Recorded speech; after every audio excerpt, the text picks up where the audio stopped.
Masalah disfungsi seksual selama ini lebih banyak menyoroti sisi laki-laki saja. Padahal gangguan seks tersebut juga bisa terjadi pada perempuan.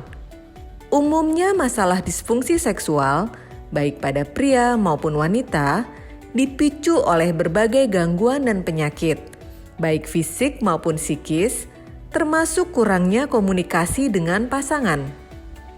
Sahabat Kompas.com, yuk ikuti penjelasan pakar berikut ini terkait jenis-jenis disfungsi seksual pada perempuan dan juga penyebabnya.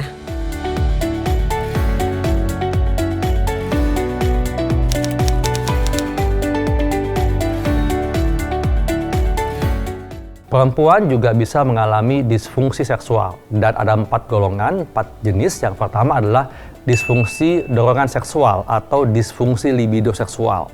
Yang kedua, disfungsi bangkitan seksual kalau pada perempuan ditandai dengan gangguan lubrikasi vagina. Yang ketiga adalah disfungsi orgasme. Dan yang keempat, nyeri seksual.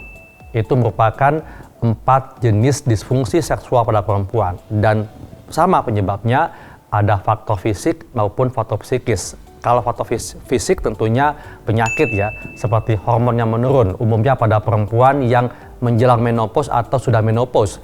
Lalu penyakit tertentu seperti diabetes, hipertensi, kolesterol tinggi, lalu juga ada obesitas ya, dan juga faktor psikis contohnya adalah pandangan tentang seksualitas, pengalaman seksualitas sebelumnya, dan hubungan dengan pasangannya.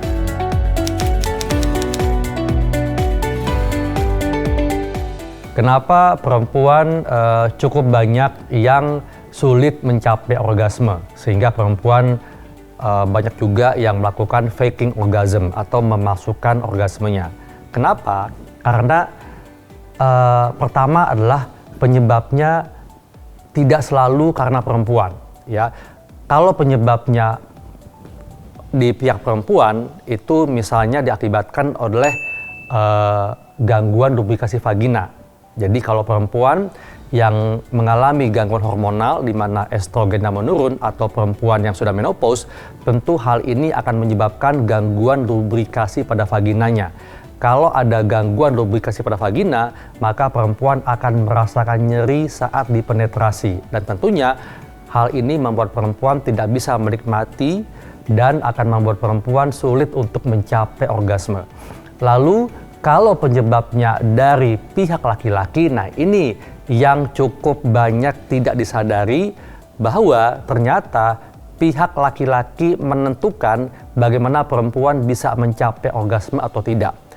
Nah, penyebab dari pihak laki-laki contohnya adalah kalau laki-lakinya mengalami disfungsi ereksi. Dapat dibayangkan kalau ereksinya tidak keras optimal, maka G-spot perempuan tidak bisa terstimulasi dengan baik sehingga perempuan akan sulit untuk mencapai orgasme. Yang kedua, kalau laki-lakinya mengalami ejakulasi dini. Laki-laki yang ejakulasi tentu penisnya akan kembali lembek, dan begitu lembek maka stimulasi terhadap G-spot ini juga akan tidak optimal sehingga perempuan akan sulit untuk mencapai orgasme. Dan yang berikutnya adalah posisi bercinta ya. Kenapa laki-laki sangat mudah untuk mencapai orgasme? Karena secara anatomis bentuk penis itu kan menjulur keluar, sehingga seluruh area penis merupakan area pekarangsang, sehingga laki-laki akan lebih mudah mencapai orgasme dengan berbagai posisi bercinta apapun. Sedangkan titik pekarangsang perempuan itu letaknya tersembunyi. Yang pertama G-spot yang saya katakan tadi yang letaknya ada di dinding depan rongga vagina, dan klitoris yang letaknya tersembunyi tepatnya berada di atas saluran kencing perempuan. Namun klitoris ini ternyata untuk perempuan Indonesia itu sudah banyak yang disunat. Nah, sebetulnya ini tindakan yang tidak medis, tidak ilmiah. Kenapa? Karena sunat pada perempuan itu termasuk female genital mutilation. Dan ini melanggar hak asasi perempuan. Kenapa? Karena klitoris merupakan bagian yang sangat sensitif pada perempuan, sama seperti penis pada laki-laki. Artinya, kalau perempuan disunat dengan cara dilukai tudung klitorisnya atau bahkan membuang sebagian bahkan seluruh klitorisnya, maka perempuan akan mengalami gangguan atau sulit untuk menikmati hubungan seksual karena klitorisnya tidak lagi ada. Oleh karena itu, kalau misalnya posisi bercintanya tidak optimal, tentu akan membuat perempuan sulit untuk mencapai orgasme. Katakanlah posisi yang tidak optimal dalam menstimulasi G-spot tadi. Lalu yang berikutnya adalah kalau misalnya foreplay-nya tidak optimal. Foreplay ini merupakan rangsangan pendahuluan yang dibutuhkan untuk membuat laki-laki maupun perempuan mengalami bangkitan seksual yang optimal. Artinya membuat perempuan dan laki-laki terangsang optimal. Tanda perempuan yang terangsang optimal kalau sudah mengalami lubrikasi vagina.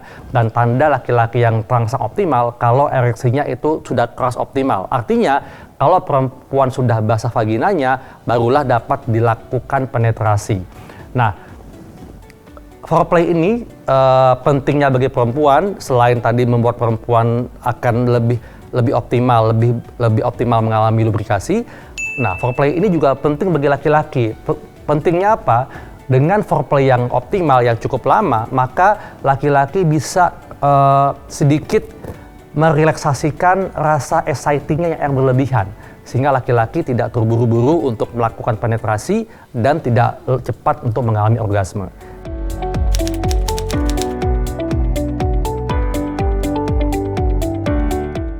Tentunya kalau ada masalah seksualitas, Pak Sutri itu tidak boleh diam saja ya, tidak boleh menganggap bahwa masalah akan teratasi dengan sendirinya.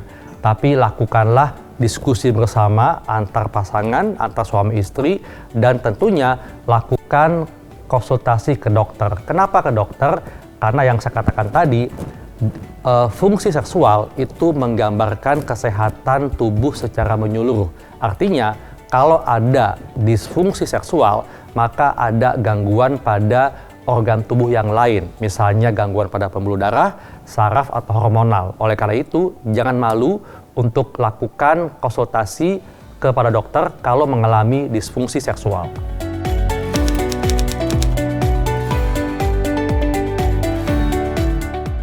Ya, sebetulnya rasa malu atau tabu ini disebabkan karena masalah seks adalah masalah yang masalah ranjang ya, artinya masalah yang memang privacy. Memang privacy, tapi yang mesti diingat adalah bahwa disfungsi seksual itu bisa sebagai tanda awal adanya perjalanan penyakit yang lebih serius.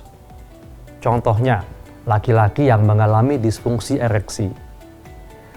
Bisa saja disebabkan adanya gangguan pada pembuluh darah, sehingga aliran darah ke penis terganggu. Nah, kalau penyebabnya adanya sumbatan plak, ya, plak ini tentunya akan menyumbat pertama kali di pembuluh darah yang lebih kecil. Kita tahu bahwa diameter pembuluh darah penis lebih kecil dibandingkan diameter pembuluh darah jantung.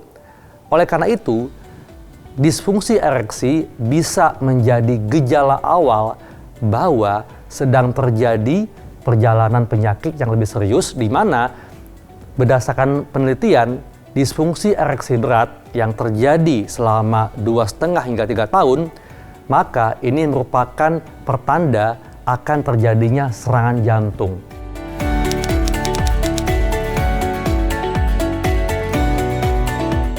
Berapa kalikah frekuensi yang ideal? Sebetulnya tidak ada patokan frekuensi yang ideal. Kenapa?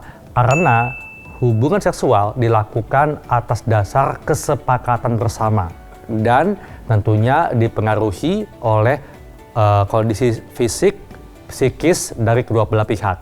Jadi, yang penting itu bukan frekuensinya, tapi kualitasnya. Kualitasnya adalah bagaimana hubungan seksual yang dilakukan dapat sama-sama memberikan kepuasan untuk kedua pihak, bukan hanya satu pihak saja.